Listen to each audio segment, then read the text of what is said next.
ہمیں اپنی اوقات کا پتہ نہیں کہ کتنے کمزور ہیں، حالات کو بدلنے کی کوشش میں لگے ہوئے ہیں۔ بھئی حالات کا بنانے والا، بھیجنے والا اللہ رب العزت ہے، وہ مغیر الاحوال ہیں، جب چاہتے ہیں حالات کو جیسا چاہتے ہیں بدل دیتے ہیں۔ تو یہ تو حکم پروردگار کا ہوگا تب بدلیں گے۔ دنیا کے کہنے سے حالات بدلتے تو دنیا جنت نہ بن جاتی، ہر بندہ اپنی من مرضی کی زندگی گزار رہا ہوتا۔ تو ایک ترتیب ہے اللہ رب العزت کے ہاں، چنانچہ ہمارے مشائخ نے 4 باتیں کہی ہیں، لوہے کی لکیر ہے، جب آزمائیں گے ان باتوں کو کھرا پائیں گے۔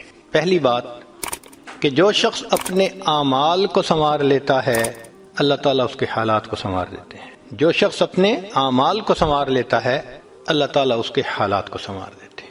ہم اس کوشش میں لگے ہوئے ہیں کہ حالات پہلے سنوریں پھر اعمال سنواریں گے۔ آپ بات کریں دوست سے، بھئی آپ مسجد میں نظر نہیں آتے، کچھ کاروباری حالات ٹھیک نہیں، ٹھیک ہو گئے تو میں مسجد میں آؤں گا۔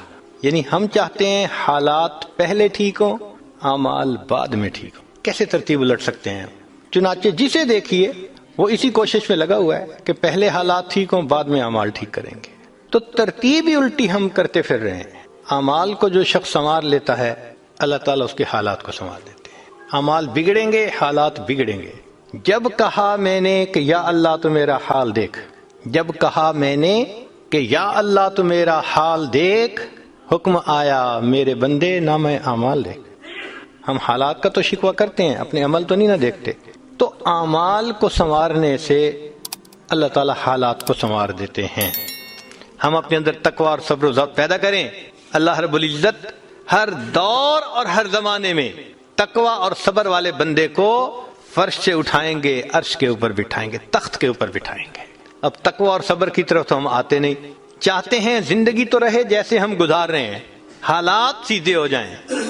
کیسے حالات سیدھے ہو سکتے ہیں؟ سمپل سی مثال ہے کہ بجلی سے ایک مشین چلتی ہے، اب ایک بندہ مشین کو روکنا چاہتا ہے، ایک ہی ترتیب ہے کہ پیچھے سے بٹن بند کرو۔ آپ بٹن بند نہیں کریں گے، ہاتھ سے مشین کو پکڑ کے روکنے کی کوشش کریں گے، ہاتھ کٹوا بیٹھیں گے، سارا دن زور آزمائی کریں گے، مشین کہاں رکے گی؟ تو عقل مند بندہ مشین کو پکڑ کے نہیں کھڑا ہوتا، وہ سوئچ کو بند کرتا ہے۔ حالات کا سوئچ اللہ رب العزت کے ہاتھ میں ہے۔ تو ادھر رجوع کرنے کی بجائے کہ اللہ حالات کو ٹھیک کر دیجئے، ہم حالات کی مشین کے ساتھ کشتی کر رہے ہیں۔ کون ہمیں عقل مند کہے؟ تو پہلی بات، جو شخص اپنے اعمال کو ٹھیک کر لیتا ہے اللہ رب العزت اس کے حالات کو ٹھیک کر دیتے ہیں۔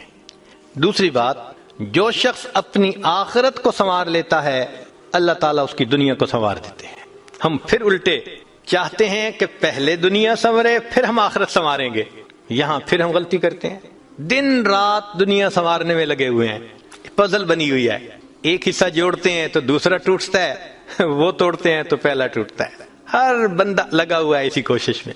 تو اللہ رب العزت کے ہاں ترتیب یہ ہے۔ اس کی مثال اگر دیکھنی ہو، صحابہ رضی اللہ عنہ کی مبارک زندگیوں کو دیکھیے، انہوں نے اپنی آخرت کو سنوارا، اللہ نے اس کے نتیجے میں ان کی دنیا کو سنوار دیا۔ بات کیا تھی کہ نہ کیسر و کسرا سے دبے، چند وہ لوگ کے اونٹوں کے چرانے والے، اور جن کو کافور پہ ہوتا تھا نمک کا دھوکا، بن گئے دنیا کی تقدیر بدلنے والے۔ انہوں نے اپنی آخرت کو سنوارا، اللہ نے دنیا سنواری۔ کیسے؟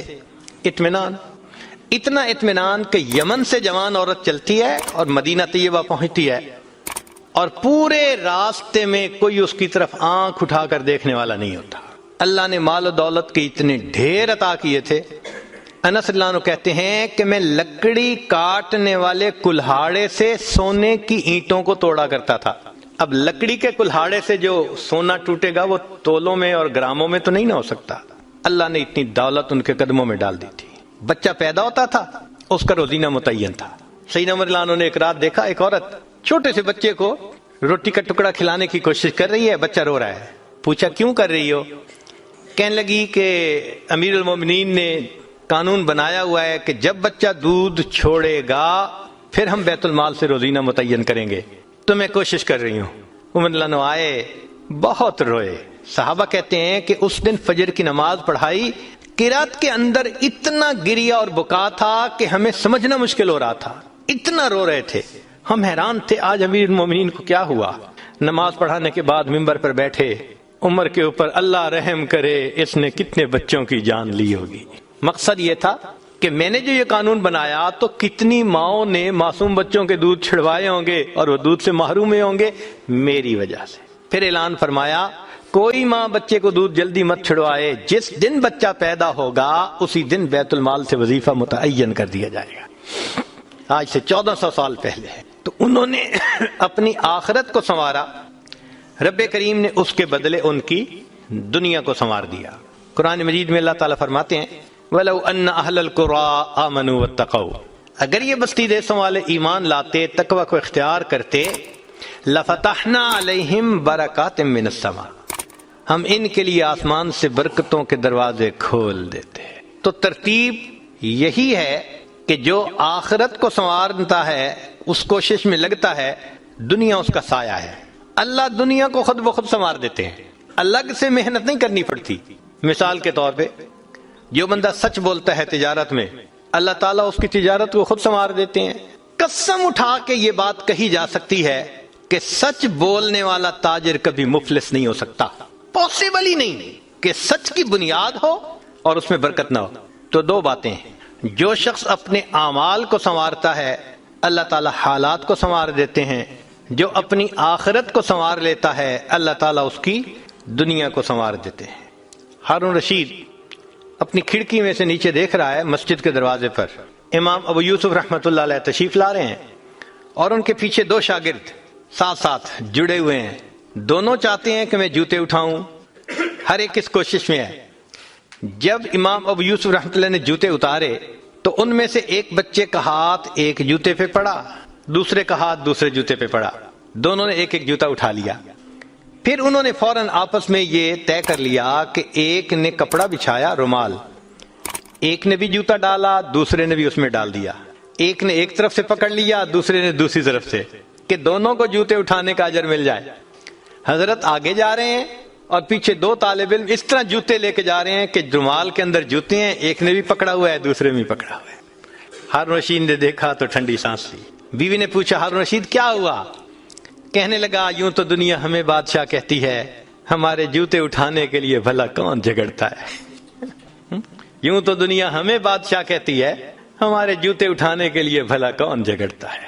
جو آخرت سنوارتا ہے اللہ ایسے دنیا سنوارتے ہیں کہ دنیا جوتے اٹھانے کے لیے جھگڑتی ہے۔ تو فرمایا کہ جو اپنی آخرت کو سنوار لیتا ہے اللہ تعالیٰ اس کی دنیا کو سنوار دیتے ہیں۔ چنانچہ ایک سیاح ہندوستان آیا گھومنے پھرنے کے لیے، اجمیر شریف بھی گیا، وہاں اس نے حضرت خواجہ معین الدین چشتی اجمیری رحمۃ اللہ علیہ کے مزار پہ دیکھا مسلمان بھی آ رہے ہیں اور ہندو بھی آ رہے ہیں اور سکھ بھی آ رہے ہیں۔ اللہ کی شان، اللہ رجوع دے دیتا ہے نا، سبھی آ رہے ہیں دعائیں مانگ رہے ہیں۔ تو وہ بڑا حیران کہ ہر کمیونٹی کے لوگ آ رہے ہیں، ہر مذہب کے لوگ آ رہے ہیں۔ تو جب واپس گیا تو بیوی نے پوچھا کہ بتائیں آپ نے کون سی انوکھی چیز وہاں دیکھی؟ تو اس نے کہا ہاں میں نے ایک چیز انوکھی دیکھی کہ ایک شخص قبر میں لیٹا ہوا تھا مگر لوگوں کے دلوں پر حکومت کر رہا تھا۔ ایک شخص قبر میں لیٹا ہوا تھا مگر لوگوں کے دلوں پہ حکومت کر رہا تھا۔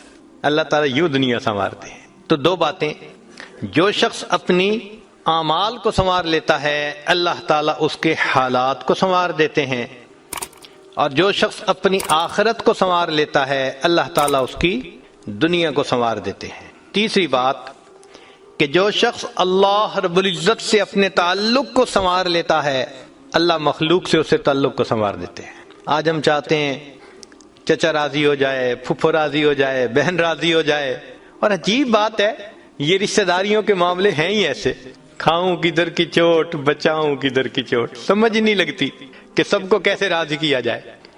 انسان حیران ہوتا ہے، اور یہ ہم تو سب کے ساتھ اچھا کرتے ہیں مگر پتہ نہیں رشتہ دار ہم سے راضی نہیں ہوتے۔ اس کے پیچھے بھی راز ہے، کیوں کہ ہم نے اللہ سے اپنے تعلق کو تو سنوارا نہیں ہوتا، مخلوق سے تعلق کیسے سنورے گا؟ تو فرمایا کہ جو شخص اللہ رب العزت سے اپنے تعلق کو سنوار لیتا ہے اللہ تعالیٰ مخلوق کے ساتھ اس کے تعلق کو سنوار دیتے ہیں۔ اگر اس کی مثال دیکھنی ہے تو نبی علیہ الصلوۃ والسلام کی مبارک زندگی کو دیکھیے۔ ایک وہ وقت بھی تھا کہ جب اپنے رشتہ دار نبی علیہ الصلوۃ والسلام کو تکلیف پہنچاتے تھے، آپ بازار میں آگے آگے دعوت کا کام کرتے تھے اور پیچھے آپ کا چچا ابو لہب لوگوں کو کہتا تھا کہ یہ شخص غلط بیانی کر رہا ہے، تم اس کی بات مت ماننا۔ اپنے مخالفت کرتے تھے، ایک وہ وقت بھی تھا۔ پھر ایک وہ وقت آیا کہ جب اپنوں نے مکہ مکرمہ میں جینا تنگ کر دیا، اور نبی علیہ الصلوۃ والسلام نے بیت اللہ کو دیکھ کر کہا، بیت اللہ میں تجھے کبھی نہ چھوڑتا، مگر مکہ کے رہنے والے مجھے یہاں بسنے نہیں دیتے۔ مبارک آنکھوں میں آنسو تھے اور اللہ کے حبیب جدا ہو رہے تھے۔ پھر کیا ہوا؟ 10 سال کے ہی عرصے میں حالات نے وہ پلٹا کھایا کہ جب آپ آ کر فاتح مکہ بن کر بیٹھے تو وہی قریش تھے جو قدموں میں آ کر پڑ گئے اور انہوں نے آپ کی غلامی اختیار کر لی۔ ہندا نے کہا، جتنے خیمے دنیا میں تھے سب سے زیادہ آپ کے خیمے سے مجھے نفرت ہوا کرتی تھی، آج جتنے خیمے ہیں سب سے زیادہ محبت مجھے آپ کے خیمے سے ہے۔ اللہ اکبر کبیرہ۔ تو جو شخص اللہ سے اپنے تعلق کو سنوار لیتا ہے، اللہ مخلوق سے اس کے تعلق کو سنوار دیتے ہیں۔ فضیل بن عیاض رحمۃ اللہ علیہ فرماتے ہیں، مجھ سے جب بھی اللہ تعالیٰ کی نافرمانی ہوئی، مجھ سے جب بھی اللہ تعالیٰ کی نافرمانی ہوئی، میں نے اس نافرمانی کا اثر اپنے ماتحتوں کے اندر دیکھا۔ یہ ریفلیکشن ہوتی ہے، ہم اللہ کی نافرمانی کرتے ہیں، اللہ مزہ چکھا دیتے ہیں کہ اپنے جو ماتحت ہوتے ہیں ان کو نافرمان بنا دیتے ہیں۔ اچھا بھائی تم ذرا اس کو ایکسپیرینس کرو ذرا۔ وہ جی کیا کریں، بیوی سنتی ہی نہیں ہے، حضرت بس اولاد افلاطون بن گئی ہے، حضرت بچے نے ذلیل کر دیا ہے۔ کیوں شکوے ہوتے ہیں ہمیں کہ ہمارے ماتحت ہماری نہیں مانتے، جبکہ ہم اپنے آقا کی نہیں مان رہے ہوتے۔ فرماتے ہیں کہ جب بھی مجھ سے اللہ تعالیٰ کی نافرمانی ہوئی، میں نے آزما کے دیکھا، یا تو بیوی نے میری نافرمانی کی، یا میری اولاد نے میری نافرمانی کی، یا میرے نوکروں نے، غلاموں نے، انہوں نے میری نافرمانی کی، یا کم از کم میری سواری کے جانور نے میری نافرمانی کی۔ یہ ہے عدل کا بدلہ۔ اپنے آقا کی نافرمانی کریں گے، اللہ تعالیٰ ماتحتوں کو نافرمان بنا کر دکھائیں گے۔ اس لیے اولاد کے شکوے کرنے کی ضرورت نہیں ہے، بیوی کے شکوے کرنے کی ضرورت نہیں ہے۔ سمپل سی بات ہے، اللہ رب العزت سے اپنے تعلق کو سنوار لیجئے، اللہ تعالیٰ مخلوق سے ہمارے تعلق کو سنوار دیں، سب کے دلوں میں محبت ڈال دیں گے۔ سیدنا امیر معاویہ رضی اللہ عنہ نے خط لکھا ام المومنین سید عائشہ صدیقہ رضی اللہ تعالی عنہا کو کہ ام المومنین آپ امت کی ماں ہیں، آپ مجھے کوئی نصیحت فرمائیے۔ اور واقعی ام المومنین نے نصیحت کرنے کا حق ادا کر دیا۔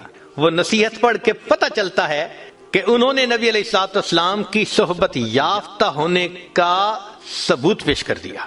ام المومنین نے مختصر جواب لکھا، فرمایا دیکھیں اگر آپ مخلوق کو خوش کریں گے، اللہ کو ناراض کریں گے، اللہ ساری مخلوق کے دل میں تمہاری نفرت ڈال دیں گے، یہ اندر سے تم سے نفرت کرتے پھریں گے۔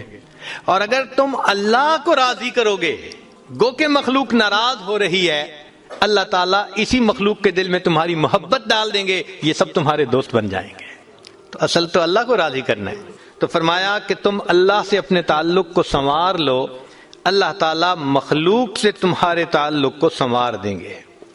تو اولاد کو نیک بنانے کا سب سے آسان طریقہ خود نیک بن جائیے۔ جو خود نیک بنتا ہے اور اللہ کے حکم کو توڑنے سے باز آ جاتا ہے، اللہ تعالیٰ اولاد کو مطیع اور فرمانبردار بنا دیتے ہیں۔ تو اب تک 3 باتیں، جو شخص اپنے اعمال کو سنوار لیتا ہے اللہ تعالیٰ اس کے حالات کو سنوار دیتے ہیں، جو اپنی آخرت کو سنوار لیتا ہے اللہ اس کی دنیا کو سنوار دیتے ہیں، جو شخص اللہ رب العزت سے اپنے تعلق کو سنوار لیتا ہے اللہ مخلوق سے تعلق کو سنوار دیتے ہیں۔ حدیث مبارکہ میں ہے جب بندہ عبادت کرتا ہے اور اللہ تعالیٰ خوش ہو جاتے ہیں، دعا جبرائیل، اللہ تعالیٰ جبریل علیہ السلام کو بلاتے ہیں اور بتلاتے ہیں کہ جبرائیل میں فلاں بندے سے محبت کرتا ہوں۔ تو جبرائیل علیہ السلام آسمانوں پر اعلان کرتے ہیں کہ آسمان کے فرشتوں اللہ تعالیٰ فلاں بندے سے محبت کرتے ہیں۔ یہ اعلان سن کر سارے فرشتے اس بندے سے محبت کرنے لگ جاتے ہیں۔ پھر جبریل علیہ السلام زمین پر آتے ہیں اور زمین پر آ کر پھر اعلان کرتے ہیں کہ لوگوں فلاں شخص سے اللہ تعالیٰ محبت کرتے ہیں، ثم یودع لہ القبول فی الارض، پھر اللہ اس شخص کے لیے زمین میں قبولیت رکھ دیتے ہیں۔ پرائے اپنے بن جاتے ہیں، دشمن دوست بن جاتے ہیں، مخالفین کے دلوں میں بھی اللہ ان کی محبت اور عظمت ڈال دیتے ہیں۔ تو مخلوق سے تعلق سنوارنے کا یہ ہے سب سے بہترین طریقہ۔ کس کس کے پیچھے بھاگیں گے، کس کس کی منت سماجت کریں گے؟ بہتر نہیں کہ ہم ایک ہی کو منا لیں، جس نے اللہ کو منا لیا، اللہ تعالیٰ مخلوق کے ساتھ اس کے تعلق کو سارا ٹھیک فرما دیں گے۔ چوتھی بات کہ جو شخص دن کے اعمال کو سنوار لیتا ہے اللہ تعالیٰ اس کے رات کے اعمال کو سنوار دیتے۔ چند دھاگے ہیں جن میں بندہ بندھا ہوتا ہے، وہ پرواز بھی کرنا چاہے تو اللہ تعالیٰ کی طرف پرواز نہیں کر سکتا۔ وہ دھاگے ہمارے دشمن ہیں، انہوں نے ہمیں گرفتار کیا ہوا ہے۔ کون کون سے دھاگے ہیں؟ بزرگ نے جو لفظ دشمن بنایا نا وہ بڑا سوچ کے بنایا ہے۔ دشمن کے 4 حرف ہیں اور ہر حرف ایک دشمن کی نشاندہی کرتا ہے، تو دشمن کا لفظ ہی بتاتا ہے کہ دشمن کون کون سے ہیں۔ سب سے پہلا دشمن ہمارا دال سے دنیا، دنیا کی رنگینیاں۔ نبی اسلام نے فرمایا الدنیا حلوبۃ خضرۃ، بڑی میٹھی بڑی سرسبز۔ صاف ظاہر ہے کہ میٹھی چیز کھانے کو زیادہ دل کرتا ہے، سرسبز منظر دیکھے تو انسان کا جی نہیں بھرتا۔ اسی طرح دنیا سے بھی دل نہیں بھرتا، جتنی اللہ دے دے اور زیادہ، پھر دے دے پھر اور زیادہ۔ چنانچہ فرمایا کہ انسان کا پیٹ مال سے نہیں بھرتا، انسان کے پیٹ کو قبر کی مٹی ہی بھرتی ہے۔ ایک جنگل سونے کا بنا ہوا دے دے تو وہ تمنا کرے گا کہ ایک جنگل اور بھی ہوتا۔ ایسا یہ دنیا الجھا لیتی ہے۔ مسئلہ کیا ہے دنیا میں؟ لمبی امیدیں۔ میں جی فیکٹری لگانے میں مصروف ہوں، لگ گئی تو پھر میں آؤں گا مسجد میں۔ اب جی میں نے ایکسپینشن میں مصروف ہوں، اب ایک پلانٹ لگ گیا اب دوسرے پلانٹ میں مصروف ہوں، ایک دکان کامیاب اب دوسری دکان میں مصروف، ایک ملک میں برانچ کامیاب اب دوسرے برانچ میں مصروف۔ لمبی امیدیں، اس کی حد نہیں ہے۔ تو لمبی امیدوں کی وجہ سے یہ بندے کو الجھائے رکھتی ہے، جس وجہ سے انسان موت کی تیاری نہیں کر پاتا۔ چنانچہ یہ دنیا دشمن ہے۔ پہلے دل میں آتا ہے کہ ہمیں پارلیمنٹ کا ممبر بننا چاہیے، پھر جب بن جاتا ہے تو پھر کہتے ہیں نہیں اب ہمیں وزیر بننا چاہیے، پھر وزیر بنتا ہے تو نہیں وزیر اعظم بننا چاہیے۔ حد نہیں ہے کوئی، اور اگر بن بھی جائے تو پھر کہتا ہے کہ ہمیشہ مجھے ہی رہنا چاہیے۔ انتہا نہیں ہے اس کی۔ تو دیکھیے کہ دنیا اس لیے دشمن بنتی ہے کہ وہ بندے کو لمبی امیدوں میں ڈال دیتی ہے، اور لمبی امیدوں میں پڑھ کے انسان پھر آخرت کی تیاری نہیں کر پاتا۔ تو جو چیز موت سے غافل کرے وہ دشمن۔ تو پہلا دشمن انسان کے لیے دنیا، اس کی جو چمک دمک ہے یہ بندے کو الجھائے رکھتی، بندے کا دل کرتا ہے اور کمائے اور جائے، سمیٹے، ابھی سمیٹ نہیں پاتا کہ موت پہلے آ جاتی ہے، جانا پڑ جاتا ہے۔ تو پہلی دشمن ہمارے لیے دنیا۔ اسی لیے اللہ تعالیٰ نے جب سے دنیا کو بنایا آج تک دنیا کو اللہ نے محبت کی نظر سے نہیں دیکھا۔ وجہ کیوں؟ یہ اللہ سے بندے کو غافل کرتی ہے، اللہ کو بری لگتی۔ امتحان ہے نا، اللہ نے اس کو مختلف لذتوں سے اس کے اوپر لذتوں کا پردہ ڈال دیا ہے، بندہ لذتوں میں مصروف۔ امام غزالی رحمۃ اللہ علیہ نے بڑی پیاری مثال سے بات سمجھائی۔ فرماتے ہیں ایک بندہ جا رہا تھا، پیچھے شیر دھاڑنے کی آواز آئی تو وہ گھبرایا، کوئی درخت بھی نہیں تھا کہ جس کے اوپر چڑھے، کنواں قریب تھا۔ اس نے کہا میں کنویں میں چھلانگ لگا لیتا ہوں، شیر چلا گیا تو باہر آ جاؤں گا۔ جب نیچے دیکھا تو کنویں کے پانی میں ایک سانپ تیر رہا تھا، اب وہ چھلانگ بھی نہیں لگا سکتا۔ پھر سوچا کہ اچھا یہ دیوار کے ساتھ گھاس اگی ہوئی ہے نا، میں اس کو پکڑ کے لٹک جاتا ہوں۔ تو کنویں کی دیوار کے گھاس کو پکڑ کے وہ لٹک گیا۔ اوپر شیر انتظار کر رہا ہے، نیچے سانپ اس کے انتظار میں ہے، اور یہ درمیان میں گھاس پکڑ کے لٹک رہا ہے۔ اتنے میں اس نے کیا دیکھا کہ 2 چوہے ہیں، ایک کالا اور ایک سفید، اور وہ اسی گھاس کو کاٹ رہے ہیں جس کو پکڑ کے لٹک رہا تھا، اور پریشانی۔ اب اس نے دائیں بائیں دیکھا تو اسے اپنے قریب ایک شہد کا چھتا نظر آیا، مکھیاں نہیں تھی مگر وہ شہد سے بھرا ہوا تھا۔ اب اس کے دل میں ایک خیال آیا ذرا چکھوں تو صحیح اس کا ذائقہ کیسا ہے۔ تو اس نے ایک ہاتھ سے گھاس کو پکڑا اور دوسری انگلی سے، ہاتھ کی انگلی سے اس نے شہد کے لگا کے جو منہ میں ڈالا تو وہ تو بہت ٹیسٹی، بہت مزیدار۔ اب وہ شہد چاٹنے میں لگ گیا۔ جب شہد چاٹنے میں لگ گیا، نہ اسے شیر یاد ہے، نہ اسے سانپ یاد ہے، نہ اس کو سفید کالا چوہا یاد ہے، بس وہ شہد چاٹنے میں لگا ہوا ہے۔ امام غزالی رحمۃ اللہ فرماتے ہیں اے انسان تیرا یہی معاملہ، موت تیرے پیچھے شیر کی طرح لگی ہوئی ہے، اور قبر کا عذاب سانپ کی طرح تیرے انتظار میں ہے، اور تو زندگی کی یہ کمزور سی گھاس پکڑ کے لٹک رہا ہے، اور دن اور رات یہ سفید اور کالا چوہا ہیں جو گھاس کو کاٹ رہے ہیں، اور یہ دنیا کی لذتیں یہ شہد ہے، اور تو شہد چاٹنے میں لگا۔ اور واقعی بندہ اتنا خواہشات میں پڑ جاتا ہے اس کو احساس ہی نہیں ہوتا، موت یاد ہی نہیں ہوتی۔ تو اس لیے کیونکہ انسان لمبی امیدوں میں پڑ جاتا ہے، موت سے غافل ہو جاتا ہے، اس لیے دنیا دشمن۔ دوسرا دشمن ہمارا، دشمن کے لفظ میں دوسرا حرف کون سا ہے؟ شین، شین سے شیطان۔ یہ بدبخت ہمارا پکا دشمن ہے۔ رب کریم نے فرمایا ان الشیطان لکم عدو فاتخذوہ عدوا، شیطان تمہارا دشمن ہے، تم اس کو پکا دشمن ہی بنا کے رکھو۔ یہ چاہتا ہے کہ میں اللہ کے دربار سے دھتکارا گیا، انسان بھی ایسا ہی عمل کرے کہ یہ بھی دھتکارا جائے، چنانچہ وہ انسان کے ایمان کا دشمن ہر وقت اس کوشش میں ہے کہ کوئی ایسا گناہ کروائے کہ جس گناہ سے ایمان ختم ہو جائے۔ یہ ٹارگٹ ہے۔ وہ کبھی انسان کا خیر خواہ نہیں ہو سکتا، ہمیشہ بدخواہ ہوگا۔ اور یہ بھی مصیبت کہ وہ ہمیں دیکھتا ہے، ہم اسے نہیں دیکھ سکتے۔ نوجوان سوچتے ہیں کبھی نظر آ جاتا تو چلو جو جوتے ہم بھی لگا لیتے، لیکن نہیں، وہ دیکھتا ہے، ہم نہیں دیکھتے۔ پھر اس کو کھانے پینے کا مسئلہ بھی نہیں، ہمیں تو ضرورتیں ہیں، حاجتیں ہیں سونے کی، نہ اسے سونا نہ اسے کھانا پینا۔ وہ بدبخت بنفس خبیث ہر وقت ہمارے ساتھ موجود بہکانے کے لیے۔ پھر اس کی عیال بھی بہت ساری ہے، چنانچہ ایک بندے کے ساتھ ایک شیطان نہیں ہوتا۔ حدیث پاک میں ہے غیر محرم عورت گھر سے باہر نکلتی ہے، اس کے ساتھ 70 شیطان پیچھے چلتے ہیں۔ اب ایک ایک کے ساتھ 70 شیطان، اور وہ کیا کرتے ہیں کہ بس انسان کے ذہن میں آئیڈیا ڈالتے رہتے ہیں، یہ گناہ، وہ مزین کر کے اعمال کو پیش کرتے ہیں جو بندہ کر رہا ہوتا ہے کہ تیری نیکیاں تو بہت اچھی ہیں، تو بہت کچھ کر رہا ہے۔ چنانچہ خواب میں کوئی اچھی صورت دیکھ لیتے ہیں اور خواب میں ان کو کہہ دیا جاتا ہے جی نبی علیہ السلام کی زیارت ہوئی، تو بڑے فریفتہ ہوتے ہیں، حالانکہ فرض نمازیں قضا ہو رہی ہوتی ہیں۔ اب جس بندے کی فرض نماز قضا ہو اور وہ خواب میں کسی اچھی صورت کو دیکھ کے یہ خیال کر لے کہ مجھے دیدار ہوا، اور اس پہ وہ اپنا مرید بن جاتا ہے، اپنے نفس کا مرید، خود پہ فریفتہ ہوتا ہے، میں جی زیارت کر چکا ہوں۔ یہ خواب و خیال ہیں، حقیقت میں تو فرض ضائع ہو رہے ہیں نا۔ تو اس لیے شیطان دھوکہ بڑا دیتا ہے، کسی کو کسی طرح سے، کسی کو کسی طرح سے۔ اس لیے یہ ہمارا دشمن ہے اور ہمیں اس سے بہت زیادہ بچ کے رہنے کی ضرورت، اللہ سے مدد مانگنے کی ضرورت ہے۔ حضرت اقبال رحمۃ اللہ نے فرمایا کہ اپنے دوست کے گھر کوئی ملنے کے لیے جائے تو کئی مرتبہ راستے میں ایک کتا بیٹھا ہوتا ہے، اب وہ دوست کے گھر نہیں جانے دیتا۔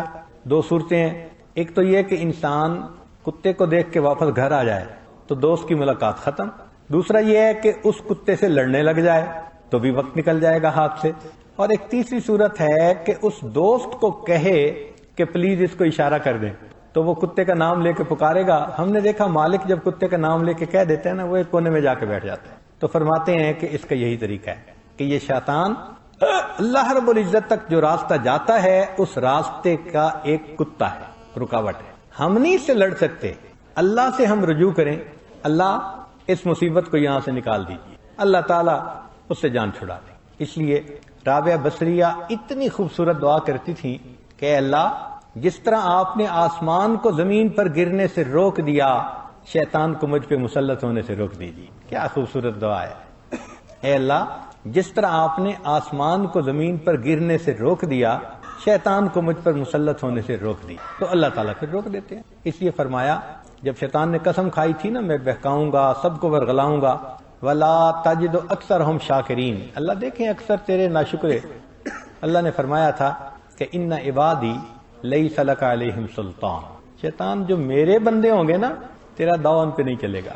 تو اللہ بچا لیتے ہیں اپنے پسندیدہ بندوں کو شیطان کے ہتھ کنڈوں سے، تو اللہ کی طرف رجوع کریں۔ اور اگر اللہ کی مدد ساتھ نہ ہو، وَقَيَّدْنَا لَهُمْ قُرَنَاءَ فَزَيَّنُوا لَهُم مَا بَيْنَ أَيْدِيهِمْ وَمَا خَلْفَهُمْ، پھر یہ جو قرین ہے نا، یہ برا ساتھی، یہ پھر اعمال کو مزین کر کے پیش کر دیتا اور انسان کو خاسرین میں سے بنا دیتا۔ تو شیطان سے انسان کبھی بھی مطمئن نہیں ہو سکتا۔ ہمارے حضرت مرشد عالم رحمۃ اللہ علیہ آخری وقت میں حضرت مولانا عبد الشکور صاحب اور ان حضرات کو فرمایا کہ یاسین پڑھو، تو یاسین پڑھنے لگ گئے۔ پھر کچھ طبیعت سنبھلی تو بتلایا کہ میں نے شیطان کو دیکھا، اس کو بھگانے کے لیے میں نے قرآن کی تلاوت شروع کروائی۔ آپ بتائیے ایسے کاملین کے آخری وقت میں بھی یہ ٹلتا نہیں ہے۔ امام احمد بن حنبل رحمۃ اللہ علیہ آخری لمحے میں شاگرد کلمہ پڑھ رہے ہیں اور حضرت جواب میں فرماتے ہیں لا، پھر کہتے ہیں لا۔ جب چند دفعہ لا کہا تو شاگرد بڑے کنفیوز کہ پورا کلمہ کیوں نہیں پڑھ رہے۔ اللہ نے کیا صحت کچھ بہتر ہو گئی تو شاگردوں نے کوسچن پوچھا کہ حضرت ہم کلمہ پڑھ رہے تھے، آپ صرف لا پڑھ رہے تھے۔ حضرت نے فرمایا اس وقت شیطان بدبخت میرے سامنے تھا اور مجھے کہہ رہا تھا احمد بن حنبل تو ایمان بچا کے چلا گیا، اور میں کہہ رہا تھا لا، ابھی نہیں۔ اے شیطان بدبخت، جب تک میرا آخری سانس نکل نہیں جاتا میں تیرے مکر سے امن میں نہیں۔ تو آخری لمحے تک ہمیں یہ خطرہ سر پہ ہے.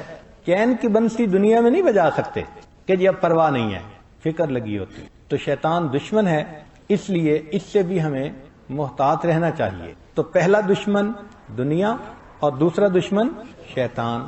تیسرا دشمن میم کے حرف سے بنے گا، اور میم سے مراد مخلوق. مخلوق سے کیا مراد؟ نفسانی محبتیں. کبھی ادھر پھنس گئے کبھی ادھر پھنس گئے، اور یہ جتنی محبتیں ہوتی ہیں یہ سب انسان کو اللہ سے دور کر دیتی ہیں، سب انسان کو اللہ. اور یاد رکھنا کہ جو شخص ناجائز تعلقات میں گرفتار ہوتا ہے نا، اس پر جھوٹ کا دروازہ کھل جاتا ہے. وہ ایک جھوٹ بولتا ہے، اس جھوٹ سے بچنے کے لیے پھر کئی جھوٹ اور بولتا ہے، پھر اتنے جھوٹوں سے بچنے کے لیے اور جھوٹ بولتا ہے، حتیٰ کہ اس کو جھوٹی قسمیں کھانی پڑ جاتی ہیں. ہمیں ایک صاحب نے بتایا کہ میں فسق فجور کی زندگی میں تھا تو میری بات نکل گئی، تو والد نے مجھے بلایا اور ڈانٹ رہے تھے اور مارنا چاہتے تھے، تو میں نے جھوٹی قسم کھا لی کہ میرا کوئی تعلق نہیں ہے. اللہ اکبر.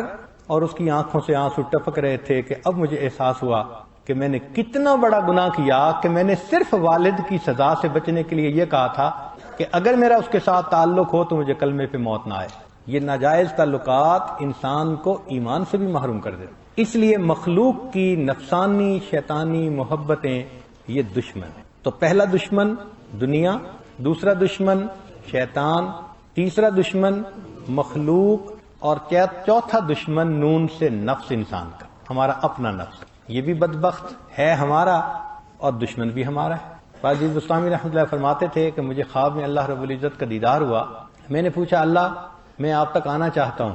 فرمایا دع نفسک وتعال، اپنے نفس کو دور کر لو اور میرے تک آ جاؤ. تو نفس کو قابو کرنا، اس کی اصلاح کرنا، اس کی خواہشات کو توڑنا یہ اہم ہے. اس کے بغیر اللہ کا وصل حاصل نہیں ہو سکتا. ہم اپنی زندگیوں کو دیکھیں، اللہ اکبر، ہم نفس کے پجاری بنے پھرتے. یہ خواہش ہے تو ادھر لپک پڑے، یہ خواہش ہے تو ادھر لپک پڑے. تو نفس کی اصلاح کیسے ہوگی؟ جس نفس کو ہم پال پال کے موٹا کر رہے ہیں وہ نفس ہمیں جہنم میں دھکا دینے کے انتظار میں ہے. تو نفس بھی ہمارا دشمن ہے، اور یہ بڑا دشمن ہے. شیطان چھوٹا دشمن، نفس بڑا دشمن. اللہ تعالیٰ نے قرآن مجید میں شیطان کے مکر کے بارے میں فرمایا ان کید الشیطان کان ضعیفا، کہ شیطان کے مکر کمزور ہیں. لیکن انسان کے نفس کا جہاں تذکرہ آیا اللہ فرماتے ہیں اور تو ان کیدکن عظیم، تمہارے مکر تو بہت بڑے ہیں. تو شیطان کے مکر کمزور اور انسانی نفس کے مکر بہت بڑے. جب تک نفس شیطان کا ساتھ نہ دے شیطان غالب نہیں آ سکتا. گھر کا بھیدی لنکا ڈھائے، یہ گھر کا بھیدی ہے، یہ انسان کو شکست دینے میں زیادہ اہم کام کرتا ہے. تو اس لیے اس نفس کو بھی اپنا دشمن سمجھیں. یہ خلاف شرع کام کے لیے کہے تو مت مانے. اچھا یہاں ایک سوال پیدا ہوتا ہے کہ دشمن نفس بھی ہے، دشمن شیطان بھی ہے، مگر دونوں کے آبجیکٹو ڈیفرنٹ ہیں. یہ ذہن میں رکھیے گا.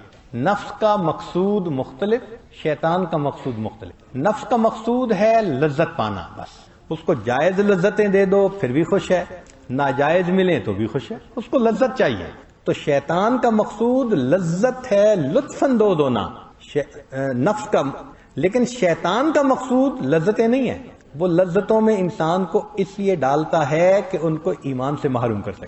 اس کا ہمیشہ ذہن ادھر ہے کہ ایمان سے یہ محروم ہو گئے. اس لیے اگر انسان شیطان کی بات نہ مانے تو وہ ایک آئیڈیا کے بعد دوسرا آئیڈیا دے دیتے ہیں. ہمارے مشائخ نے کہا وساوس شیطان کی طرف سے بھی ہوتے ہیں، وساوس نفس کی طرف سے بھی ہوتے ہیں. فرق کیسے کریں؟ تو فرق بڑا آسان ہے. اگر دل میں گناہ کا خیال آیا آپ اس کو ریزسٹ کریں، اس کا دفاع کریں کہ نہیں مجھے نہیں کرنا. آپ دیکھیں گے کہ تھوڑی دیر میں دوسرے گناہ کا خیال آئے گا، اچھا یہ نہیں کرتے تو یہ کر لو، اور آپشن آ جائے گی. اس سے بھی انکار کرو تو تیسرا خیال آ جائے گا. جب ایک کے بعد دوسری آپشن سامنے آئے اس کا مطلب یہ کہ شیطان انسان کو یہ وسوسہ ڈال رہا ہے. نفس کا معاملہ یہ ہے کہ نفس کو اگر وسوسہ ڈالے کہ گناہ کرنا ہے تو اس کی مثال ضدی بچے کی مانند ہے. اس کو وہی چیز لے کے رہنا ہے جو مرضی ہو جائے. تو جب کسی گناہ پر طبیعت میں اصرار ہو یہ نفس کی طرف سے ہے، اور جب آپشنز آئیں آگے پیچھے تو یہ شیطان کی. بہرحال یہ چار چیزیں ہیں جنہوں نے انسان کو گرفتار کیا ہوتا ہے. ان چاروں گرفتاریوں سے نجات پانی پڑتی، تب پرندہ آزاد ہوتا ہے اور وہ اللہ کی طرف پرواز کرتا ہے۔ اب سوچئے ہم تو چاروں کے چاروں میں گرفتار، 4 دھاگوں سے بندھے ہوئے ہیں، کیسے پرواز کریں گے؟ اب اس پرواز کرنے کے لیے رجوع اللہ، کہ اللہ تعالیٰ ہی دل سے دنیا کی محبت نکال دے، اللہ تعالیٰ ہی شیطان سے پناہ دے، اللہ تعالیٰ ہی ہمارے نفس کو زیر کر دے، اور اللہ تعالیٰ ہی ہمارے لیے مخلوق کی محبتوں کو ختم فرما جو نفسانی شیطانی ہے۔ ان چاروں کو کرنے کے بعد پھر اللہ کی طرف انسان کی پرواز شروع ہوتی ہے۔ تو اب غور کیجئے کہ اگر ہم ان چاروں میں کسی ایک میں بھی الجھے ہوئے ہیں تو ابھی تو پرواز ہی شروع نہیں ہوئی۔ اس پہ محنت کی ضرورت ہے، اس کے لیے مشاہدے کی ضرورت ہے، مجاہدے کی ضرورت ہے کہ ہم خوب مجاہدہ کریں اور اللہ کی طرف رجوع کریں کہ اللہ ان 4 دشمنوں سے ہماری جان چھڑا دی۔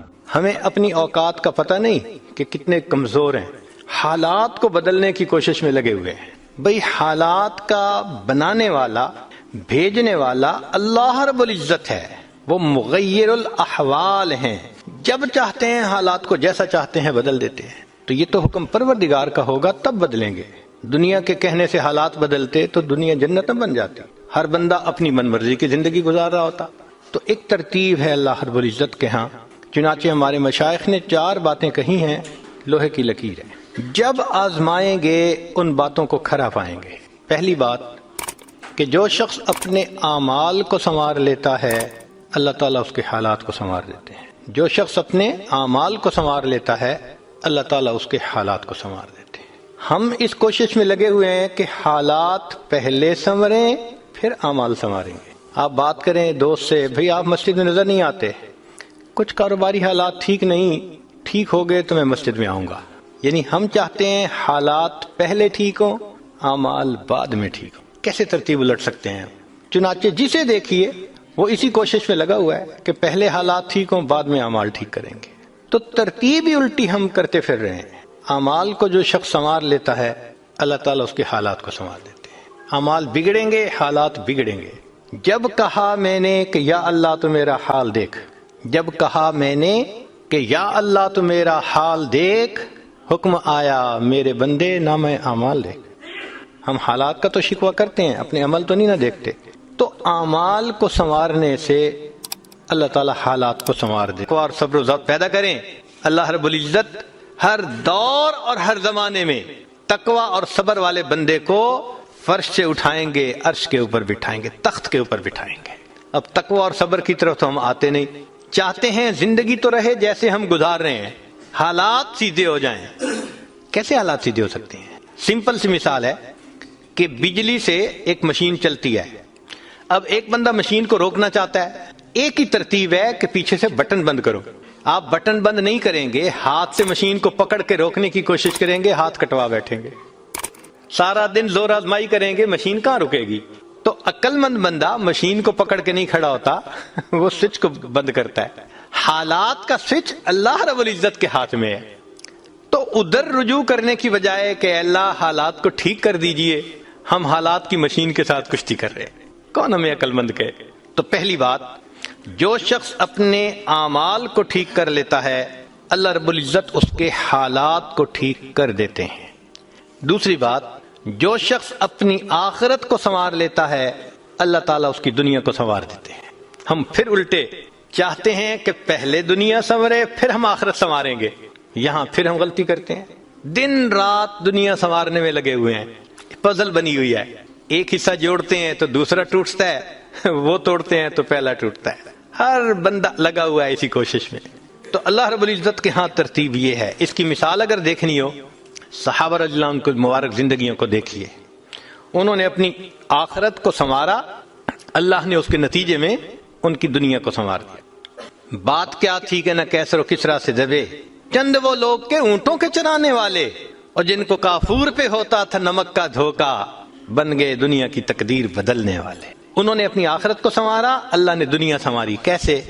اطمینان، اتنا اطمینان کہ یمن سے جوان عورت چلتی ہے اور مدینہ طیبہ پہنچتی ہے اور پورے راستے میں کوئی اس کی طرف آنکھ اٹھا کر دیکھنے والا نہیں ہوتا۔ اللہ نے مال و دولت کے اتنے ڈھیر عطا کیے تھے۔ انس اللہ عنہ کہتے ہیں کہ میں لکڑی کاٹنے والے کلہاڑے سے سونے کی اینٹوں کو توڑا کرتا تھا۔ اب لکڑی کے کلہاڑے سے جو سونا ٹوٹے گا وہ تولوں میں اور گراموں میں تو نہیں نہ ہو سکتا، اللہ نے اتنی دولت ان کے قدموں میں ڈال دی تھی. بچہ پیدا ہوتا تھا اس کا روزینہ متعین تھا. سیدنا عمر رضی اللہ عنہ نے ایک رات دیکھا ایک عورت چھوٹے سے بچے کو روٹی کا ٹکڑا کھلانے کی کوشش کر رہی ہے, بچہ رو رہا ہے. پوچھا کیوں کر رہی ہو؟ کہنے لگی کہ امیر المومنین نے قانون بنایا ہوا ہے کہ جب بچہ دودھ چھوڑے گا پھر ہم بیت المال سے روزینہ متعین کریں گے, تو میں کوشش کر رہی ہوں. عمر رضی اللہ عنہ آئے, بہت روئے. صحابہ کہتے ہیں کہ اس دن فجر کی نماز پڑھائی, قرات کے اندر اتنا گریا اور بکا تھا کہ ہمیں سمجھنا مشکل ہو رہا تھا, اتنا رو رہے تھے. ہم حیران تھے آج امیر المومنین کو کیا ہوا. نماز پڑھانے کے بعد ممبر پر بیٹھے, عمر کے اوپر اللہ رحم کرے اس نے کتنے بچوں کی جان لی ہوگی. مقصد یہ تھا کہ میں نے جو یہ قانون بنایا تو کتنی ماؤں نے معصوم بچوں کے دودھ چھڑوائے ہوں گے اور وہ دودھ سے محروم ہوں گے میری وجہ سے. پھر اعلان فرمایا کوئی ماں بچے کو دودھ جلدی مت چھڑوائے, جس دن بچہ پیدا ہوگا اسی دن بیت المال سے وظیفہ متعین کر دیا جائے گا. آج سے 1400 سال پہلے ہے. تو انہوں نے اپنی آخرت کو سنوارا, رب کریم نے اس کے بدلے ان کی دنیا کو سنوار دیا. قرآن مجید میں اللہ تعالیٰ فرماتے ہیں وَلَوْ أَنَّ أَهْلَ الْقُرَىٰ آمَنُوا وَاتَّقَوْا, اگر یہ بستی دیسوں والے ایمان لاتے, تقوی کو اختیار کرتے, لَفَتَحْنَا عَلَيْهِمْ بَرَكَاتٍ مِّنَ السَّمَاءِ, ہم ان کے لیے آسمان سے برکتوں کے دروازے کھول دیتے. تو ترتیب یہی ہے کہ جو آخرت کو سنوارتا ہے اس کوشش میں لگتا ہے, دنیا اس کا سایہ ہے. اللہ دنیا کو خود بخود سنوار دیتے ہیں, الگ سے محنت نہیں کرنی پڑتی. مثال کے طور پہ جو بندہ سچ بولتا ہے تجارت میں, اللہ تعالیٰ اس کی تجارت کو خود سنوار دیتے ہیں. قسم اٹھا کے یہ بات کہی جا سکتی ہے کہ سچ بولنے والا تاجر کبھی مفلس نہیں ہو سکتا. پاسبل ہی نہیں کہ سچ کی بنیاد ہو اور اس میں برکت نہ ہو. تو دو باتیں ہیں, جو شخص اپنے اعمال کو سنوارتا ہے اللہ تعالیٰ حالات کو سنوار دیتے ہیں, جو اپنی آخرت کو سنوار لیتا ہے اللہ تعالیٰ اس کی دنیا کو سنوار دیتے ہیں. ہارون رشید اپنی کھڑکی میں سے نیچے دیکھ رہا ہے, مسجد کے دروازے پر امام ابو یوسف رحمۃ اللہ علیہ تشریف لا رہے ہیں اور ان کے پیچھے دو شاگرد ساتھ ساتھ جڑے ہوئے ہیں. دونوں چاہتے ہیں کہ میں جوتے اٹھاؤں, ہر ایک اس کوشش میں ہے. جب امام ابو یوسف رحمۃ اللہ نے جوتے اتارے تو ان میں سے ایک بچے کا ہاتھ ایک جوتے پہ پڑا, دوسرے کا ہاتھ دوسرے جوتے پہ پڑا. دونوں نے ایک ایک جوتا اٹھا لیا. پھر انہوں نے فوراً آپس میں یہ طے کر لیا کہ ایک نے کپڑا بچھایا رومال, ایک نے بھی جوتا ڈالا, دوسرے نے بھی اس میں ڈال دیا. ایک نے ایک طرف سے پکڑ لیا, دوسرے نے دوسری طرف سے, کہ دونوں کو جوتے اٹھانے کا اجر مل جائے. حضرت آگے جا رہے ہیں اور پیچھے دو طالب علم اس طرح جوتے لے کے جا رہے ہیں کہ رومال کے اندر جوتے ہیں, ایک نے بھی پکڑا ہوا ہے دوسرے میں بھی پکڑا ہوا ہے. ہارون رشید نے دیکھا تو ٹھنڈی سانس لی. بیوی نے پوچھا ہارون رشید کیا ہوا؟ کہنے لگا یوں تو دنیا ہمیں بادشاہ کہتی ہے, ہمارے جوتے اٹھانے کے لیے بھلا کون جھگڑتا ہے. یوں تو دنیا ہمیں بادشاہ کہتی ہے, ہمارے جوتے اٹھانے کے لیے بھلا کون جھگڑتا ہے. جو آخرت سنوارتا ہے اللہ ایسے دنیا سنوارتے ہیں کہ دنیا جوتے اٹھانے کے لیے جھگڑتی ہے. تو فرمایا کہ جو اپنی آخرت کو سنوار لیتا ہے اللہ تعالیٰ اس کی دنیا کو سنوار دیتے ہیں. چنانچہ ایک سیاح ہندوستان آیا گھومنے پھرنے کے لیے, اجمیر شریف بھی گیا. وہاں اس نے حضرت خواجہ معین الدین چشتی اجمیری رحمۃ اللہ علیہ کے مزار پہ دیکھا مسلمان بھی آ رہے ہیں اور ہندو بھی آ رہے ہیں اور سکھ بھی آ رہے ہیں. اللہ کی شان, اللہ رجوع دے دیتا ہے نا, سبھی آ رہے ہیں دعائیں مانگ رہے ہیں. تو وہ بڑا حیران کہ ہر کمیونٹی کے لوگ آ رہے ہیں, ہر مذہب کے لوگ آ رہے ہیں. تو جب واپس گیا تو بیوی نے پوچھا کہ بتائیں آپ نے کون سی انوکھی چیز وہاں دیکھی؟ تو اس نے کہا ہاں میں نے ایک چیز انوکھی دیکھی کہ ایک شخص قبر میں لیٹا ہوا تھا مگر لوگوں کے دلوں پر حکومت کر رہا تھا. ایک شخص قبر میں لیٹا ہوا تھا مگر لوگوں کے دلوں پہ حکومت کر رہا تھا.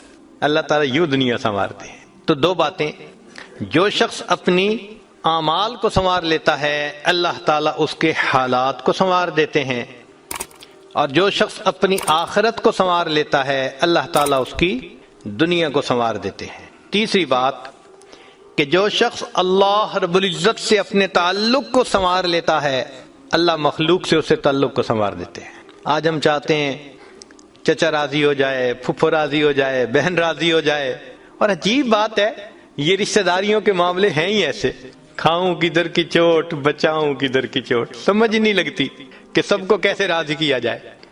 انسان حیران ہوتا ہے، اور جی ہم تو سب کے ساتھ اچھا کرتے ہیں مگر پتہ نہیں رشتہ دار ہم سے راضی نہیں ہوتے۔ اس کے پیچھے بھی راز ہے، کیوں کہ ہم نے اللہ سے اپنے تعلق کو تو سنوارا نہیں ہوتا، مخلوق سے تعلق کیسے سنورے گا؟ تو فرمایا کہ جو شخص اللہ رب العزت سے اپنے تعلق کو سنوار لیتا ہے، اللہ تعالیٰ مخلوق کے ساتھ اس کے تعلق کو سنوار دیتے ہیں۔ اگر اس کی مثال دیکھنی ہے تو نبی علیہ الصلوۃ والسلام کی مبارک زندگی کو دیکھیے۔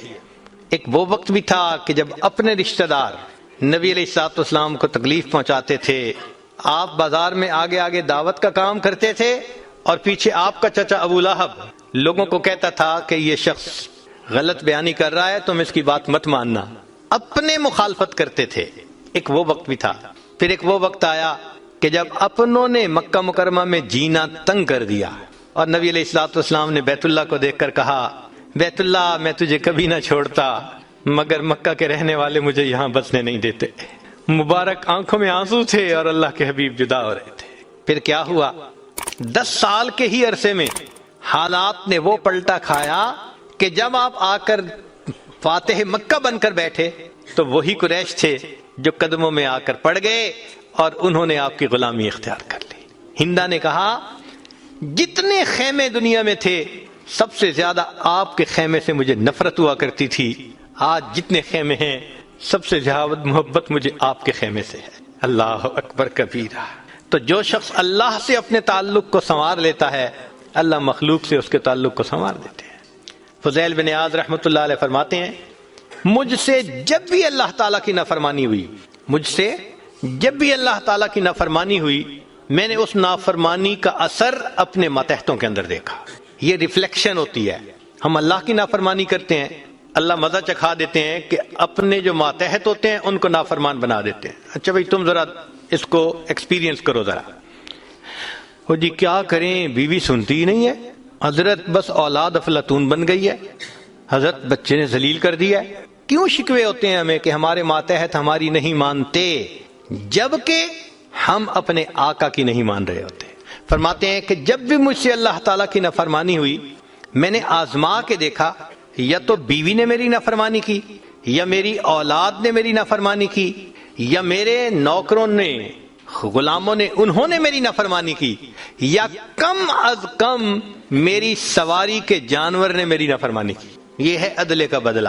اپنے آقا کی نافرمانی کریں گے، اللہ تعالیٰ ماتحتوں کو نافرمان بنا کر دکھائیں گے۔ اس لیے اولاد کے شکوے کرنے کی ضرورت نہیں ہے، بیوی کے شکوے کرنے کی ضرورت نہیں ہے۔ سمپل سی بات ہے، اللہ رب العزت سے اپنے تعلق کو سنوار لیجئے، اللہ تعالیٰ مخلوق سے ہمارے تعلق کو سنوار دیں، سب کے دلوں میں محبت ڈال دیں گے۔